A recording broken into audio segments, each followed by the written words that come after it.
By back equity share issue का exactly opposite है।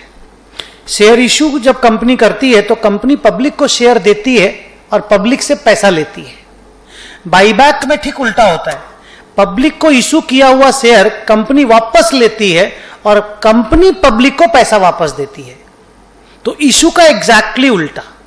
अब इसमें फंडा ये है कि शेयर इश्यू कंपनी कब करती है, जब कंपनी को पैसों की जरूरत होती है, और बाईबैक कंपनी कब करेगी, जब कंपनी को लगता है कि उसके पास बहुत ज्यादा पैसे हैं और पैसों की जरूरत नहीं है, तो शेयर बाईबैक करके नंबर ऑफ शेयर को कम कर दिया जाए ना। इंडिया में 1999 के पहले बाईबैक अलाउड ही नहीं था।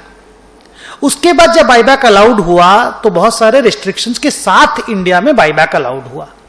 हम लोगों को आज की रिवीजन क्लास में वो सारे रिस्ट्रिक्शंस पढ़ने हैं और अकाउंटिंग एंट्री पढ़नी है, और बाईबैक के कैलकुलेशंस, जो वो रिस्ट्रिक्शंस लगे बाईबैक में, उसमें कैलकुलेशंस में थोड़ा सा लफड़ा है, वो हम लोगों को रिवाइज करना है।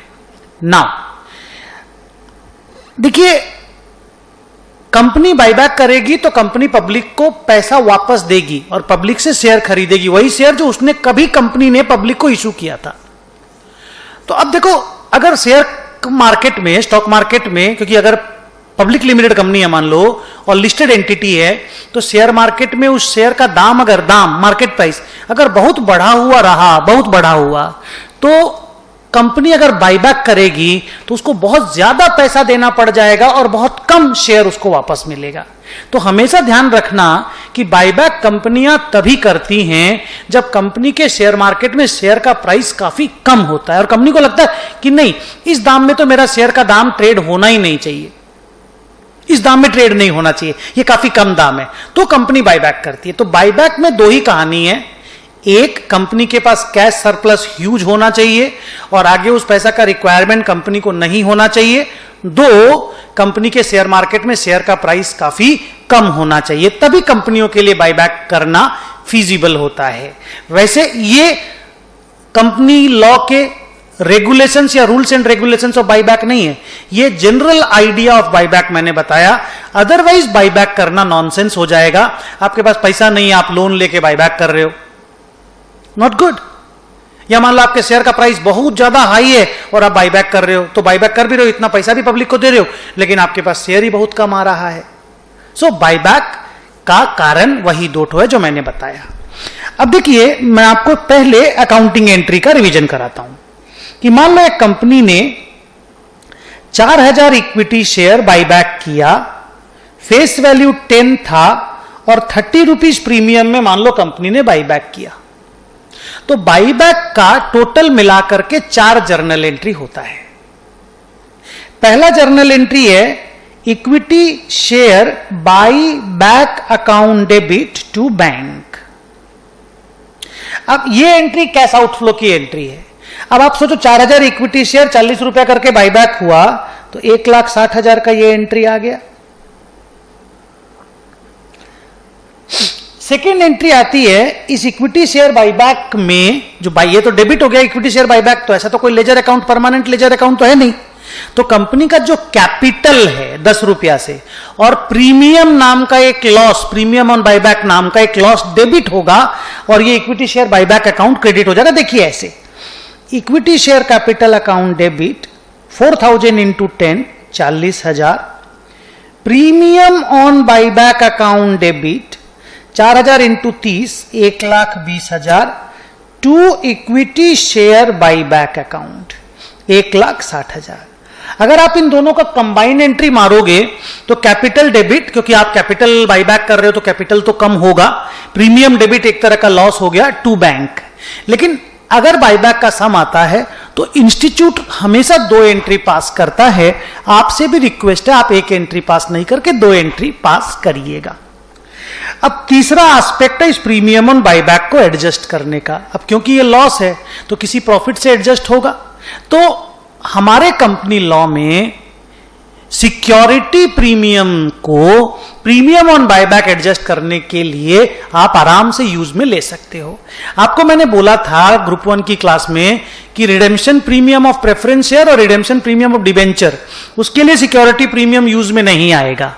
और ग्रुप 2 में मैं बोल रहा हूं कि यस वो एकदम करेक्ट है, लेकिन प्रीमियम ऑन बाईबैक नाम से सिमिलर लगता है, प्रीमियम ऑन बाईबैक को यूज करने के माने एडजस्ट करने के लिए सिक्योरिटी प्रीमियम को आप आराम से यूज में ले सकते हो। तो अगर आपके पास सिक्योरिटी प्रीमियम में बैलेंस है तो वहां, नहीं है तो कोई भी फ्री रिजर्व, चाहे जनरल रिजर्व हो, पीएल हो, रेवेन्यू रिजर्व हो, आप उसको यूज करके प्रीमियम ऑन बाईबैक को एडजस्ट कर सकते हो। 1,20,000। हाँ, हम जरूर ये बोलेंगे कि it will be preferable, not compulsory, it will be preferable कि आप सिक्योरिटी प्रीमियम को यूज करें अगर बैलेंस हो तो, प्रीमियम ऑन बायबैक एडजस्ट करने के लिए सिक्योरिटी प्रीमियम को यूज करें। रिपीट करता हूं, प्रीमियम ऑन रिडेम्पशन और premium on redemption of preference share और premium on redemption of debentures के लिए आप सिक्योरिटी प्रीमियम यूज मत कीजिएगा, फ्री रिजर्व आराम से यूज कीजिएगा। लास्ट बार बोला ये बात। अच्छा, अब आता है कि क्योंकि आप इक्विटी शेयर बायबैक किए हैं तो आपका इक्विटी शेयर कैपिटल देखिए कम हो गया है। कंपनी लॉ बोलता है कि इक्विटी शेयर कैपिटल बायबैक की वजह से कम तो हुआ, लेकिन आपको कम करने नहीं देंगे। तो अब मैंने बोला कि मैं बायबैक करूंगा तो कैपिटल तो कम होगा ही, तो उन्होंने बोला आपको कुछ करना होगा। मैं बोला क्या? उन्होंने बोला आपको CRR, कैपिटल रिडेम्पशन रिजर्व बनाना होगा। हम बोले कितने रुपए का? बोला जितना कैपिटल आपका कम हुआ है। तो 2 कैपिटल रिडेम्पशन रिजर्व 40,000 बनाना होगा। मैंने बोला इसके लिए तो मुझे कोई रिजर्व यूज करना पड़ेगा, मैं रिजर्व में पैसा डालूंगा तो मुझे कोई दूसरा रिजर्व यूज करना होगा। तो उन्होंने बोला कि आप सिक्योरिटी प्रीमियम भी यूज कर सकते हो और आप फ्री रिजर्व भी यूज कर सकते हो। माने एग्जैक्टली जो यहां पे कर सकते हो वो यहां पे भी कर सकते हो। तो मैं बोला आप सिक्योरिटी प्रीमियम से CRR बनाने दे देंगे, क्या आप सिक्योरिटी प्रीमियम को फ्री रिजर्व मानते हैं? बोला हाँ, बायबैक के सेक्शन में, ओनली बायबैक के सेक्शन में सिक्योरिटी प्रीमियम को फ्री रिजर्व माना जाता है। तो इवन CRR बनाने के लिए भी सिक्योरिटी प्रीमियम यूज ले सकते हैं। देखो, ये जो प्रीमियम ऑन बायबैक के लिए हम जो सिक्योरिटी प्रीमियम को यूज कर रहे हैं, ये तो सिक्योरिटी प्रीमियम का यूज का जो सेक्शन है उसके हिसाब से कर रहे हैं, और जो CRR बनाने के लिए जो मैं सिक्योरिटी प्रीमियम यूज कर रहा हूं वो इसलिए क्योंकि बायबैक के सेक्शन में सिक्योरिटी प्रीमियम को CRR बनाने के लिए फ्री रिजर्व की तरह यूज करना अलाउड है ना। ये जो 4 जर्नल एंट्री है ना सर, ये 4 जर्नल एंट्री बायबैक की एंट्री मानी जाती है। ये 4 जर्नल एंट्री आप एग्जाम में पास करके आओगे। अगर सिक्योरिटी प्रीमियम और अगर प्रीमियम ऑन बायबैक नहीं है तो 3 एंट्री में काम हो जाएगा, बट जनरली ये 4 एंट्री पास करनी पड़ती है। अब यहां पे एक बात बोलेंगे कि अगर किसी कंपनी को CRR बनाने का मन नहीं है, doesn't want to create CRR, तो कंपनी लॉ बोलता है कि उसको फ्रेश इश्यू लाना होगा, और वो फ्रेश इश्यू भी प्रेफरेंस शेयर का लाना होगा।